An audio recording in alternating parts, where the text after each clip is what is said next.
بسم اللہ الرحمن الرحیم۔ مرتے وقت انسان سب بول جاتا ہے، لیکن ایسے دو ہستیاں جیسے انسان مرتے وقت ہرگز نہیں بولتا۔ جاننے کے لیے ویڈیو کو مکمل ضرور دیکھے گا۔ عام طور پر یہ تصور کیا جاتا ہے کہ زندگی کے آخری لمحات میں ایک جنگ سے چل رہی ہوتی ہے۔ انتقال کرنے والے شخص کا چہرہ دیکھ کر یوں لگتا ہے جیسے وہ سو رہا ہو۔ چہرے پر بہت عام تاثرات ہوتی ہے۔ ایسا لگتا ہے کہ موت کا عمل آخری سانس لینے سے ایک ہفتہ قبل شروع ہو جاتا ہے۔ اس دوران صحت متاثر ہونے لگتی ہے، جسم کمزور پڑنے لگتا ہے، چلنے میں دشواری پیش آنے لگتی ہے اور اولو کے طاری رہتی ہے۔ آخری لمحات میں کھانا پینا مشکل ہونے لگتا ہے اور کسی شخص میں طاقت نہیں کہ خدا کے حکم کے بغیر مر جائے۔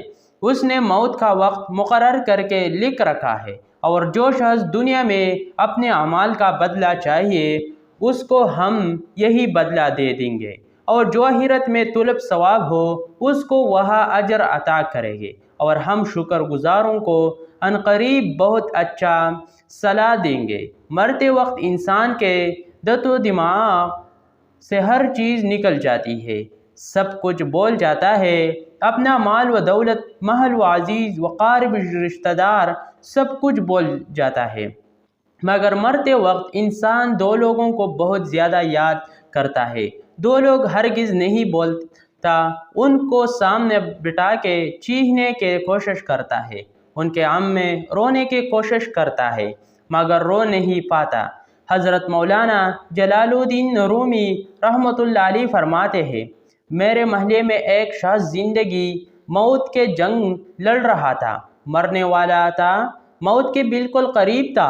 لوگ میرے پاس آئے، بولے حضرت ہمارا ایک شخص مرنے والا ہے، آپ آئے انہیں کلمہ پڑھنے کی تلقین کرے اور ان پڑھنے کی تلقین کرے۔ حضرت مولانا جلال الدین رومی رحمۃ اللہ علیہ فرماتے ہیں، میں اس وقت مرنے والے کے پاس پہنچ گیا، اس کے قریب بیٹھ گیا، اس پاس میں اس کے دوست، رشتہ دار، عزیز و قارب بیٹھے ہوئی ہے۔ آپ اس مرنے والے کے آنکھ کے چھت پہ لگی ہوئی کچھ سوچ رہا ہے۔ اللہ نے اسے بولنے کی توفیق دی۔ وہ رو کر کہنے لگا، میرے بچے کہاں ہے؟ اس کو نہ کمایا ہوا مال یا دولت یاد آئی، نہ عزیز و قارب، یہاں تک کہ اسے ماں باپ بھی یاد نہ آئے۔ بس وہ کہتا ہے میرے بچے کہاں ہے؟ بچے دوڑ کر آئے، ساتھ میں بیٹھ گئی۔ پھر کہتا ہے میرے بیوی کہاں ہے؟ بیوی دوڑ کر آئے اور ساتھ بیٹھ گئی۔ اب کہتا ہے تمہیں دیکھ کے میرا دل رو رہا ہے، سوچ رہا ہو میرے مر جانے کے بعد میرے بچوں کا کیا بنے گا۔ انسان جب مرتے وقت بچوں کو دیکھتا ہے، اللہ تعالیٰ جب اسے دیکھنے کی توفیق دیتا ہے، ہمت دیتا ہے، جب آخری بار بچوں کو دیکھتا ہے تو وہ یہ بول جاتا ہے کہ میرے مرنے کے بعد میرا کیا بنے گا۔ یہ سوچتا ہے کہ میرے مرنے کے بعد میرے اولاد کا کیا بنے گا۔ میرے مرنے کے بعد پتہ نہیں میرے ان بچوں کا میرے طرح کوئی خیال رکھے گا یا نہیں۔ اس کے آنکھیں رو رہی ہے۔ بیوی کو نصیحت کرنے لگا، میں تو دنیا چھوڑ کے جا رہا ہوں، مجھ پہ ایک احسان کیجیے گا کہ میرے ان بچوں کو قرآن مجید کی تعلیم لازمی دیجیے گا۔ ان کے منہ سے نکلا، اللہ کا نام میرے قبر کو روشن کر دے گا، مجھے جہنم کے آگ سے، اللہ کے عذاب سے دور کر دے گا۔ ان کو دین کے تعلیم دینا۔ ایک واقعہ ملاحظہ فرمائے، حضرت سیدنا موسیٰ علیہ السلام کا ایک قبرستان سے گزر ہوا۔ آپ علیہ السلام نے دیکھا قبرستان کے ایک قبر کے اندر مردے کو دردناک عذاب دیا جا رہا ہے۔ مردہ عذاب میں مبتلا ہے، اس کے قبر جہنم کے گڑھوں میں سے گڑھا بنی ہوئی ہے۔ مردہ عذاب میں مبتلا ہے، چیخوں پکار کر رہا ہے۔ حضرت سیدنا موسیٰ علیہ السلام آگے چلے گئے۔ کام کرنے کے بعد واپسی جب اسے راستے سے گزر ہوا، آپ علیہ السلام نے دیکھا وہی جہنم میں جلنے والا شخص جس کے قبر میں عذاب دیا جا رہا تھا، اب وہ وہ شخص جنت میں ٹہل رہا ہے، اس کے قبر جنت کا باغ بنی ہوئی ہے۔ آپ علیہ السلام نے دونوں ہاتھ اٹھائے، عرض کی، میرے مالک، تھوڑی دیر پہلے میں یہاں سے گزرا تھا، یہی قبر جہنم کے گڑھوں میں سے گڑھا بنی ہوئی تھی۔ تھوڑی دیر کے بعد یہ جنت کے باغوں میں سے ایک باغ کیسے بن گئی؟ اللہ تعالیٰ نے فرمایا، موسیٰ، یہ شخص جب مرا تھا، مرنے سے پہلے اپنی بیوی کو حاملہ چھوڑ کے مرا تھا۔ بیوی کا ایک بیٹا پیدا ہوا، بچہ آج چھوٹا کل بڑا، تھوڑا سا بڑا ہوا تو اس کی بیوی نے بچے کو مسجد میں بھیجا۔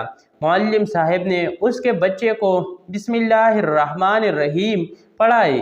جب اس کے بچے نے بسم اللہ پڑھے تو موسیٰ، مجھے حیا آئے کہ اس کا بچہ میرا نام لے اور میں اپنا نام لینے والے بچے کے باپ کو جہنم میں ڈالوں۔ یہ میرے رحمت گوارا نہیں کرتے، اس لیے ہمیں چاہیے کہ ہمیں بچوں کو قرآن مجید کی تعلیم دے۔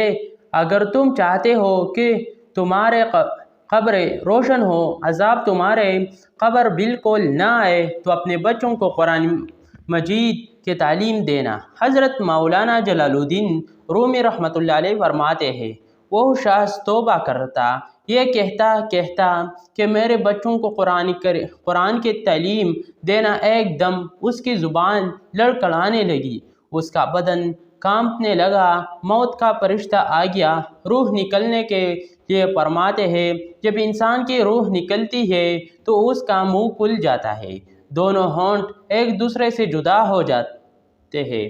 انسان کی روح انسان کے پھیروں سے نکلتی ہوئی اوپر کی طرف آتی ہے، جب دل اور پھیپھڑوں تک پہنچتی ہے تو یہ وہ لمحہ ہوتا ہے، یہ وہ وقت ہوتا ہے کہ جب انسان زندگی میں پہلے بار فرشتے اور شیطان کو دیکھتا ہے۔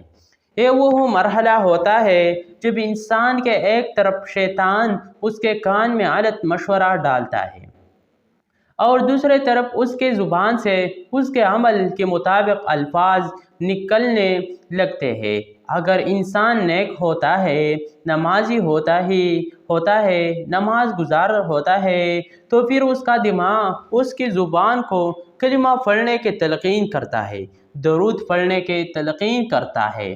اور اگر انسان نیک نہیں ہوتا تو پھر اس کا جو دماغ ہوتا ہے وہ عجیب سے بے ہیبت کا شکار ہو جاتا ہے اور انسان شیطان کے مشورے کو قبول کر بیٹھتا ہے۔ جب انسان شیطان کے مشورے کو قبول کر بیٹھتا ہے، پھر کوشش کرتا ہے کلمہ پڑھنے کی، لیکن نہیں پڑھ پاتا۔